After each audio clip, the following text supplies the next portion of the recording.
Inoculate means expose yourself in controlled ways to fear. Very similar to the way you inoculate against COVID or you inoculate against the flu, right? You expose yourself to a strain that's weakened so that your body can gain some sort of familiarity with it. You do the same thing with fear. So if you're afraid to give that presentation, you're not ever going to change the fact that you're afraid to give a presentation, but you will be able to change something that you're less afraid of.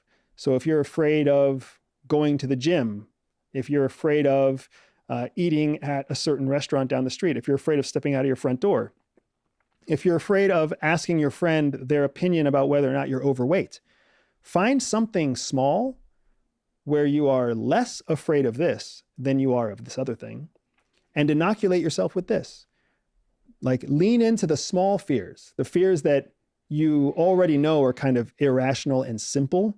And if you can overcome those, what will happen is you will start to gain momentum.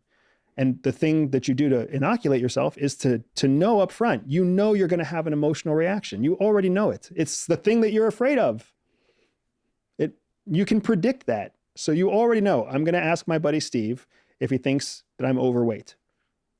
I'm terrified to ask him. He's either going to say yes or no, or he's going to take some cop-out answer and ask me what I think. But I already know that it's going to feel uncomfortable. But he's my buddy. It's low risk. Let's see how it happens. Let's see what it goes, right? So you go and you ask the question. You put yourself in the face of fear. You're still going to have the heart palpitations, the cold sweats. Your emotional brain's going to take off, and all of your physiology is going to let loose. But then Steve is going to tell you his answer, and it's over. And then all of a sudden you're like, oh, that wasn't nearly as bad as I thought it was going to be. And then when you do the same thing with your friend Jenny, and the same thing with your friend Bruce, and the same thing with your friend Robert, by the time Robert tells you his answer, your body's not reacting the same way as it did when you talked to Steve. Small inoculations are training your emotional brain to slow down and training your rational brain to speed up.